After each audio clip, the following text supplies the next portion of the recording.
Oh my god, I'm so old.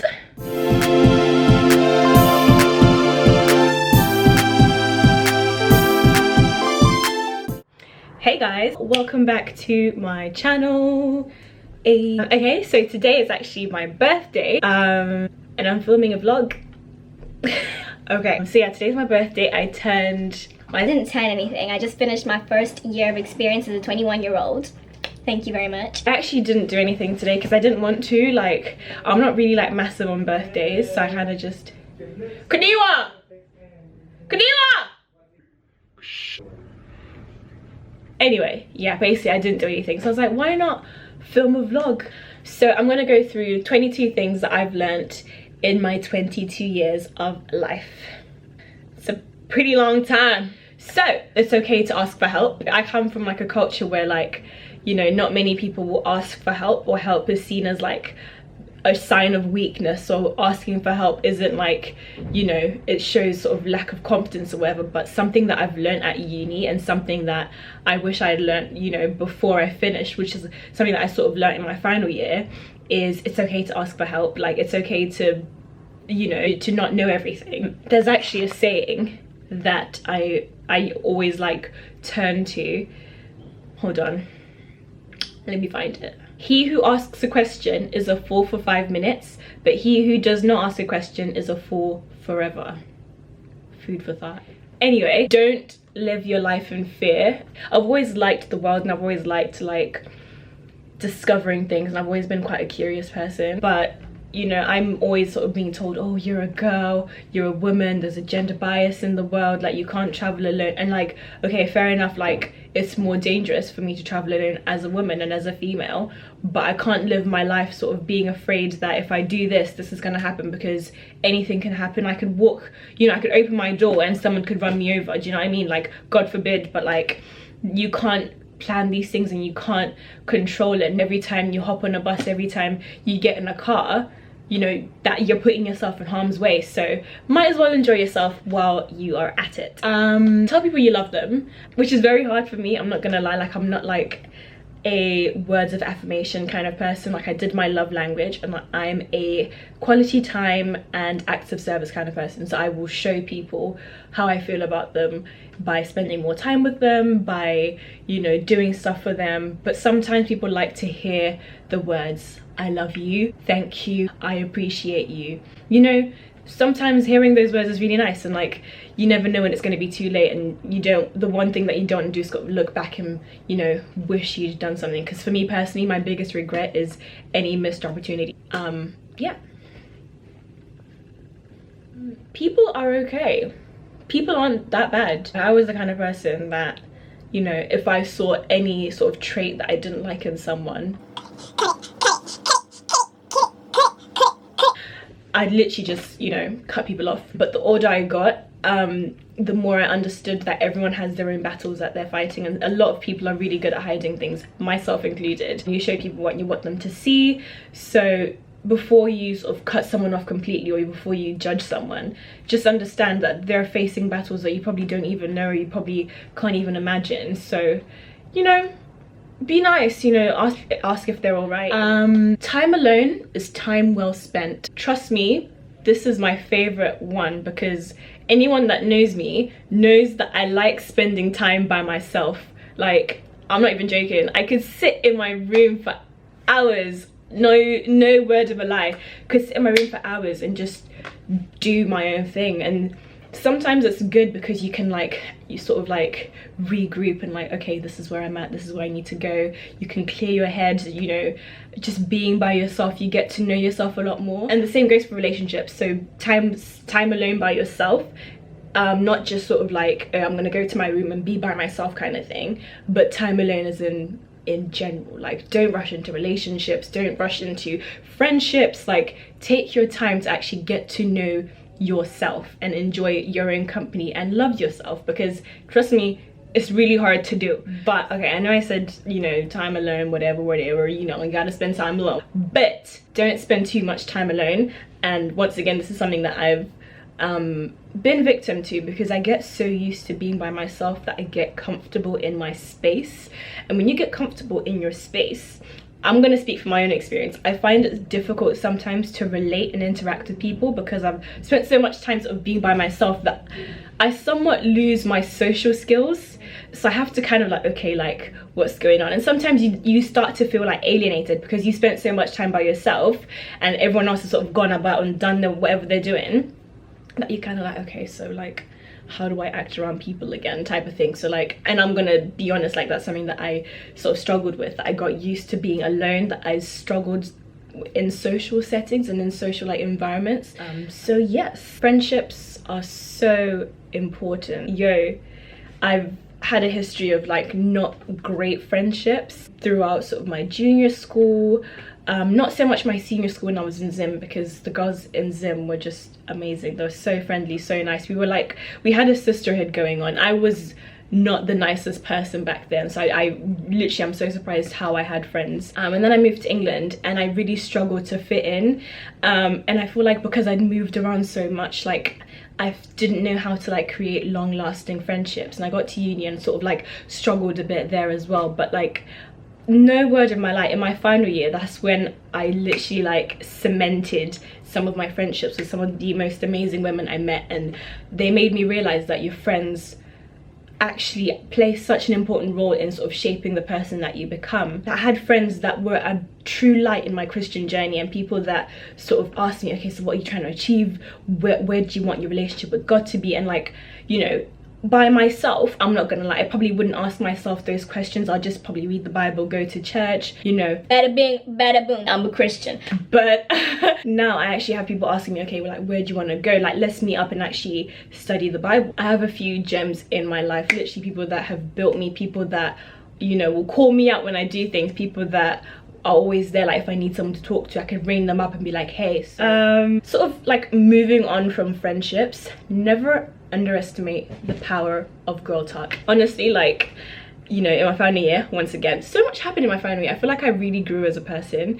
But anyway, we literally just had conversations, like we just spoke about anything and everything. And travel. I say this, I've never traveled properly in my life, but I've seen people do it. I have, you know, good friends that are like that have traveled, currently traveling. I'm not gonna lie, I'm super 100% jealous. But I've been on holiday, I've visited other countries, so I've sort of had a taste of like that international exposure. It is amazing, like going to another country, exploring their culture, exploring their traditions, understanding their way of life.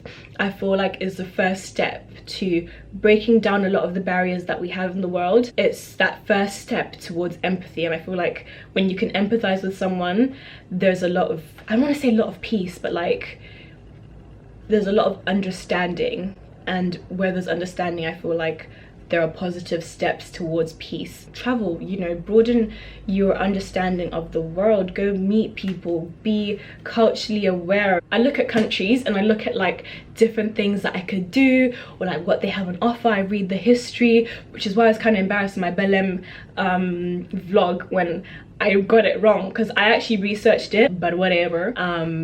Reading is so amazing and so important. I feel like there are a lot of messages in books that you might not experience through day-to-day life. My favorite book is The Alchemist, because it helped me sort of realize that if I put my mind to something, very little can stand in my way. I mean, I could go on and on about The Alchemist, but if you have got it, read it. If you haven't got it, get it and read it. It's such a good book. Like honestly, like even like when you read it, it's not the hardest book to read. Like there's some books that you read and you're just like wit.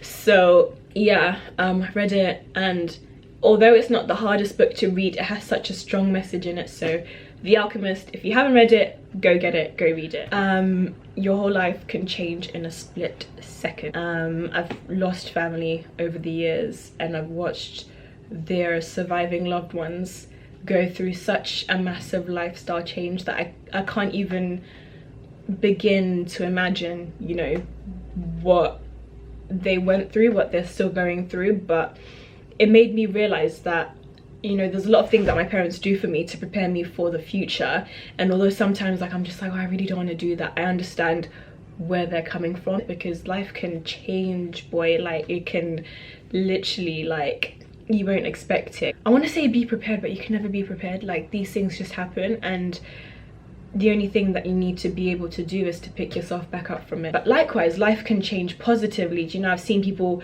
be presented with amazing opportunities, like literally like life-changing stuff, and they go from here to here. It goes both ways, and just, yeah, it just depends on how you sort of snap back from that change. Stop comparing yourself to other people. The best thing to do is to stay in your lane, literally. And I don't mean that in like a rude way, but I tell myself sometimes, like, I look at people, you know, I'm just like, wow, like, what? Oh my god, like, this is amazing. Girl, stay in your lane. Stay. No, zip, zip, zip, zip, zip, zip, zip, zip, stay. So yeah, look after yourself. My body is a temple. Eat right. Do some exercise, you know, go for a walk, get some fresh air, go on a social media detox. Remember this one time, like a couple of months back, my friend asked me, she was like, do you eat vegetables? And I was just like, no. I ate vegetables, I swear on my life. For the next week, I thought I wasn't feeling well, but it's because my body was starting to feel right again. And I would be sat in the library and I'd be like, oh my god, Maria, like, something's not right. And she's like, it's because you ate vegetables. That, my friend, is called digestion. It's fiber. You finally have fiber in your body. That's good. Don't be afraid to laugh at yourself. This is something that so important. Like, sometimes I look back at some of my vlogs that I've uploaded, and I'll look at them and I'll notice something that I've done that's so stupid, or like I cringe so much, but I'm just like, okay, it's up now. And I'm not perfect. I don't want to portray an image of perfection on my channel, because then that just sets unrealistic standards for people that are watching it, and you know, that's not what I'm going for. You have to love yourself, you know, whether you know your makeup is beat, or whether you've just woken up, your hair is off, you know, somewhere, I don't know, doing higgy, whatever you state you're in, just be okay to be like, okay, you know what, you know, that was funny, I'ma laugh at it, you know. Learn to say no. Learn to say no if you mean it. If you said yes when you actually mean no, say no, because then you're lying, and your lies are gonna catch up to you. Trust me. It's not every day say yes. Sometimes it's okay to say no. Say maybe. Say maybe not today. And say things with your chest. And I don't mean be rude. There's being rude and there's saying things with your chest. Do you see that distance in between where my head is? It's not the same. Say what you really mean. Don't sugarcoat things unless you need to, and it's a sensitive topic. Then yeah, find the best way to phrase what you're trying to say, but say it with your chest. If you have a problem with someone, tell them. Don't wait until you're about to burst and then unnecessary things are coming out, because that's going to do more harm than it is going to do good. You know, I've been in the situation where I've not said things with my chest, and I've lost friends. I've hurt people by saying things I didn't actually mean, but because I had so much anger and so much pent up frustration that I ended up just saying everything that came into my head, because I didn't say things as and when they affected me. If you claim to be close to someone and you can't say something with your chest, honey, you need to reevaluate that situation, because forgive others in your own time. Don't let people rush you. If someone's done something to upset you and then they're like, I don't know why she's still upset, she needs to get over it, let them say that. If you rush your emotions, you're still gonna feel some type of way about this person or whatever happened, that it's just gonna damage your relationship. So take your time, say, okay, I hear you, but it's still affecting me. Give me some time and I will forgive you, as opposed to saying, yeah, it's fine, don't worry about it, because clearly it's not. Likewise, it's easier to forgive other people than it is to forgive yourself. Sometimes I'll do something, I'll go confess, I'll pray to God and I'll ask God for forgiveness, and he could forgive me, but I'm still trapped because I still haven't forgiven myself. If God can forgive me, what's stopping me from forgiving myself? And likewise, if you don't believe in God, it's still the same concept. If you cannot forgive yourself, if you've forgiven your friend, you've forgiven your family, you've forgiven this person over here, but you've not forgiven yourself, you're still trapped. It doesn't matter what you've said to other people. What you are saying to yourself is keeping you from actually experiencing the freedom that comes with forgiveness. My friend, you're still a prisoner. it's okay to fail.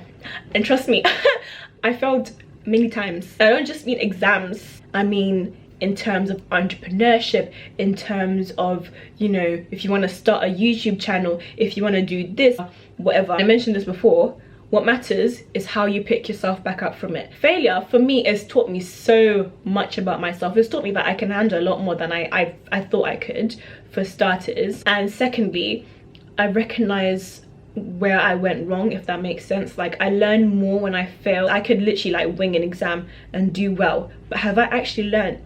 No. When I fail, I go back, I revisit what I've done, I pick up the pieces, I sort of dissemble, if that's a word, dissemble, yeah, dissemble what happened, you know, break it down into manageable pieces, and I'm like, okay, so I did this and then this happened, I did this then this happened, and you kind of, it's like a puzzle and you're trying to like rejig the whole thing and like repiece it.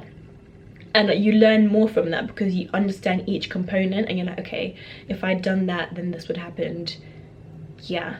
Let your guard down sometimes. Live in the moment. Be spontaneous. Let people in. Let people sometimes see a side of you that they probably have never seen before in their lives. Open up to people. You know, I talk a lot. I've got the gift of the gab, trust me. Sometimes I use that as a defense mechanism, because I'm just like, okay, if I keep talking, you know, no one's gonna ask me questions and I can keep living my life. If I smile, because I have a smile that can deceive people, and I've been told since I was young that my smile is very deceiving, because I could be going through so much, I could be like, hey girl, but I'm going through the hardest like thing in my personal life, but because I'm just like, hey, no one knows it. And to some extent it's a blessing, because sometimes I don't want to talk about it, but you know, when you actually do want to talk about it but you put on a smile, no one's going to ask you questions. Talk to strangers, try new things. Some of my closest friends, I mean all of my closest friends were strangers at some point. Talk to strangers. Like, sometimes, you know, talking to that stranger could unlock opportunities, unlock something that you never would have expected had you stayed in your circle. This is your circle now. Your circle needs to be like this. It needs to stretch. There's a lot of other stuff though, like especially like within uni. I might do a different vlog for that, like stuff that I actually learned at uni, because a lot of the stuff that I mentioned is like life specific. So I hope you guys liked it. If you have any like similar experiences or something that you want to share, because honestly, like, I actually want to hear things, so like share with me, give me knowledge, give me experiences, give me perspectives, tell me what you've learned in your X number of years of life. And if we share the same experiences, like, I'd love to know. Love it.